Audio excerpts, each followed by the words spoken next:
بسم اللہ الرحمن الرحیم۔ شروع اللہ کے نام سے جو انتہائی مہربان اور نہایت رحم کرنے والا ہے۔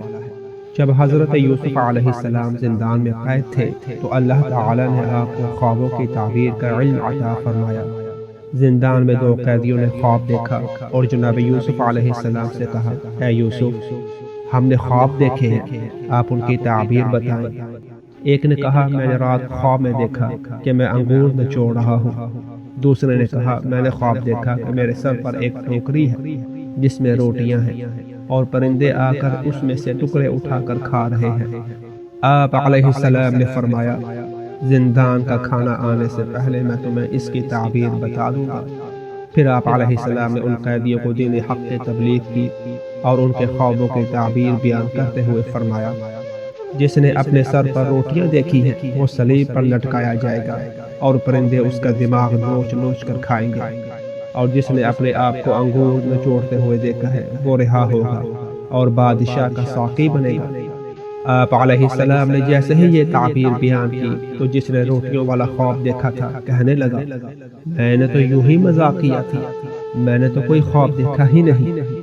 جناب یوسف علیہ السلام نے فرمایا، یہ بات مہم نہیں کہ تو نے خواب دیکھا ہے یا نہیں، بلکہ مہم یہ ہے کہ اب یہ الفاظ میری زبان سے نکل چکے ہیں، اب یہ اللہ کی تقدیر کا فیصلہ ہے، اب ایسا ہی ہوگا جیسا میں تمہیں بتا چکا ہوں۔ پھر جس قیدی کو جناب یوسف علیہ السلام نے رہائی کا بتایا تھا اس سے فرمایا، جب تو رہا ہو کر بادشاہ کا ساقی بن جائے تو وہاں میرا ذکر کرنا اور مجھے قید سے رہائی دلانا۔ قیدی نے آپ سے وعدہ کر لیا۔ جب وہ آزاد ہو کر بادشاہ کا ساقی بن گیا تو شیطان نے جناب یوسف علیہ السلام کا ذکر فراموش کرا دیا۔ حضرت یوسف علیہ السلام مزید 7 سال قید رہے۔ ایک دن اللہ تعالیٰ کی وحی نازل ہوئی اور ارشاد فرمایا، اے یوسف، باپ کے گھر میں خواب کس نے دکھایا تھا؟ یوسف علیہ السلام نے عرض کی، اے پروردگار، تو نے ہی خواب دکھایا تھا۔ پھر ارشاد ہوا، یعقوب کے دل میں تیری محبت کس نے ڈالی تھی؟ یوسف علیہ السلام نے عرض کی، اے پروردگار، تو نے ڈالی تھی۔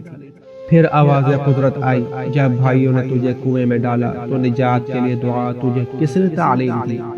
یوسف علیہ السلام نے عرض کی، خدایا، تو نے ہی مجھے دعا تلقین کی۔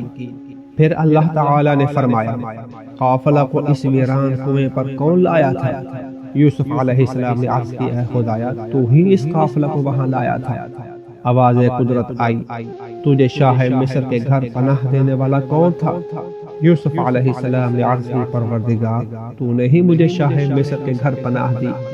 پھر اللہ تعالی نے فرمایا، عزیز مصر کی بیوی اور زنان مصر کے شر سے تجھے کس نے بچایا؟ اور چھوٹے بچے سے تیری پاک دامنی کی گواہی کس نے دلوائی؟ یوسف علیہ السلام نے عرض کی، خدایا، تو نے ہی سب کچھ کیا۔ آواز قدرت آئی، اے یوسف، تجھے زندان میں نے تو نہیں بھیجا تھا، تو نے خود ہی رب السجن احب الیہ کہہ کر مجھ سے زندان جانے کی خواہش کا اظہار کیا تھا، اور اگر تو زندان سے تنگ آ گیا تھا اور رہائی چاہتا تھا تو کیا مجھ سے نہیں کہہ سکتا تھا؟ آخر تجھے کیا ضرورت محسوس ہوئی کہ مجھے چھوڑ کر دوسروں سے مدد مانگی؟ اور کیا میں تجھے زندان سے رہائی نہ دلا سکتا تھا؟ اب اس کے خمیازے کے طور پر میں نے تجھے مزید 7 سال قید میں رکھا۔